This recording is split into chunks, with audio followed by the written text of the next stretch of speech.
साल आने वाला था। गांव के एक छोटे से घर में चारों ओर उत्साह का माहौल था। लेकिन इस घर का माहौल कुछ अलग था। गांव के एक बड़े किसान संतोष यादव का बड़ा बेटा विवेक यादव अपने शहर में आया था। विवेक यादव की हाल ही में शादी हुई थी और वह अपनी पत्नी प्रिया को पहली बार गांव लेकर आया था। संतोष यादव और उनकी पत्नी सुशीला अपने बेटे और बहू को देखकर बेहद खुश थे। सुशीला ने बहू को घर की बहू नहीं, बेटी की तरह अपनाने का निश्चय किया था। प्रिया भी बहुत सभ्य और संस्कारी लग रही थी। सब कुछ ठीक चल रहा था। लेकिन नए साल की सुबह एक ऐसी बात हुई जिसने पूरे घर को हिला कर रख दिया। नए साल की पहली सुबह जब सब नाश्ते के लिए बैठे थे, विवेक ने अचानक कहा, माँ, बाबूजी, नए साल में घर की नई मालकिन आपकी बहू बनेगी। माँ, आज से घर की पूरी चाबी अपने बहू को दे दो और वो जो कहती है वही करो। आप लोग अपना दिमाग ना चलाएं। विवेक की यह बात सुनते ही पूरा कमरा सन्नाटा से डूब गया। सुशीला ने हैरानी से अपने बेटे की ओर देखा, जैसे मानो अपने कानों पर यकीन ना हो रहा हो। बाबूजी, संतोष ने फिर झुका लिया और चुपचाप चाय का कप अपने होठों तक ले गए। सुशीला ने विवेक से पूछा, बेटा, ये तुम क्या कह रहे हो? घर की चाबी, घर की जिम्मेदारियां तुम्हारी बहू को देना ठीक है, लेकिन दिमाग ना चलाने की बात क्यों? विवेक ने थोड़ा झुंझला कर कहा, माँ, अब आप लोग बूढ़े हो गए हैं। इस उम्र में आपको आराम करना चाहिए। घर संभालने का काम अब प्रिया को दे दो। वो पढ़ी लिखी है, समझदार है। आप लोग पुराने जमाने के हिसाब से सोचते हो, लेकिन अब जमाना बदल गया है। सुशीला चुपचाप विवेक की बात सुनती रही। उनके चेहरे पर हल्की मुस्कान थी, लेकिन आंखों में कहीं गहरा दर्द छुपा हुआ था। कुछ देर बाद उन्होंने शांत स्वर में कहा, ठीक है बेटा, तुमने जो कहा वो मैं समझ गई, लेकिन आज एक बात तुम्हें समझाने का समय आ गया है। चलो मेरे साथ। सुशीला ने विवेक और प्रिया को घर के आंगन में बुलाया। आंगन के एक कोने में तुलसी का पौधा लगा था। सुशीला ने कहा, विवेक, तुम्हें पता है, इस तुलसी के पौधे को मैंने अपने शादी के अगले ही दिन लगाया था। तब से लेकर आज तक हर सुबह मैं इसकी पूजा करती हूँ और इसे पानी देती हूँ।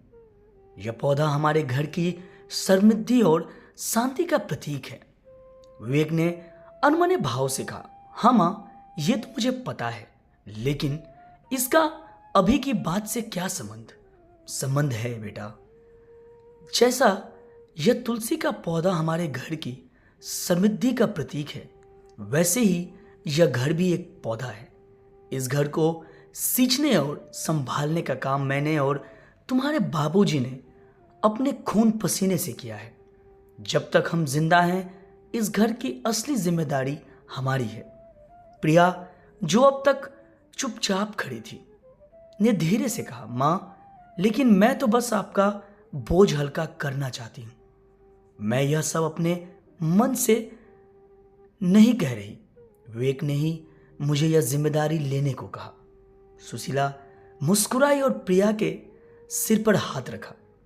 बेटा, जिम्मेदारी लेने में कोई बुराई नहीं है, लेकिन याद रखना, जिम्मेदारी का मतलब घर के बड़े बुजुर्ग को हटाना नहीं होता। उनके अनुभव और आशीर्वाद से ही घर चलता है। इसके बाद सुशीला ने विवेक की तरफ देखा और कहा, विवेक, क्या तुम्हें याद है जब तुम छोटे थे और स्कूल जाने में आनाकानी करते थे, तब मैंने तुम्हें कैसे समझाया था कि पढ़ाई तुम्हारे भविष्य के लिए कितनी जरूरी है? क्या तुम्हें याद है जब तुम्हारी पहली नौकरी लगी थी, तब मैंने कैसे रात रात भर जागकर तुम्हारे लिए खाना बनाया था ताकि तुम्हें आराम मिले विवेक चुपचाप अपनी माँ की बात सुनता रहा। उसकी आंखों में अब पछतावे की हल्की सी झलक थी। बेटा, सुशीला ने कहा, हमने तुम्हें इसलिए नहीं पाला कि तुम हमें यह कहो कि अब हमारे दिमाग की जरूरत नहीं। यह घर तुम्हारा है, लेकिन इससे घर बनाए रखना हमारी जिम्मेदारी है।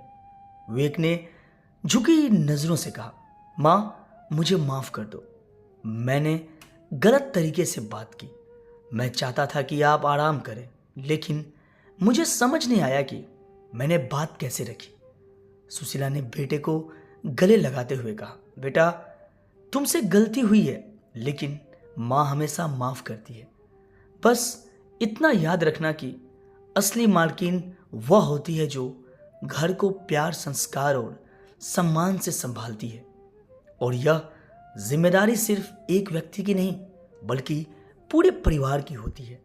प्रिया ने भी सुशीला के पैर छूकर कहा, माँ मुझे भी माफ कर दीजिए, मैं आपके साथ मिलकर घर संभालूंगी। उस दिन से विवेक, प्रिया, संतोष और सुशीला ने मिलकर नए साल की शुरुआत की। सभी ने समझ लिया कि घर को घर बनाए रखना सबकी जिम्मेदारी है और घर की असली मालकिन वह होती है जो पूरे परिवार को साथ लेकर चले। इस तरह एक माँ ने अपने बेटे को यह सिखाया कि बुजुर्ग का सम्मान और अनुभव घर की असली पूंजी है। नए साल ने पूरे परिवार को एक नई सीख और एकता का उपहार दिया।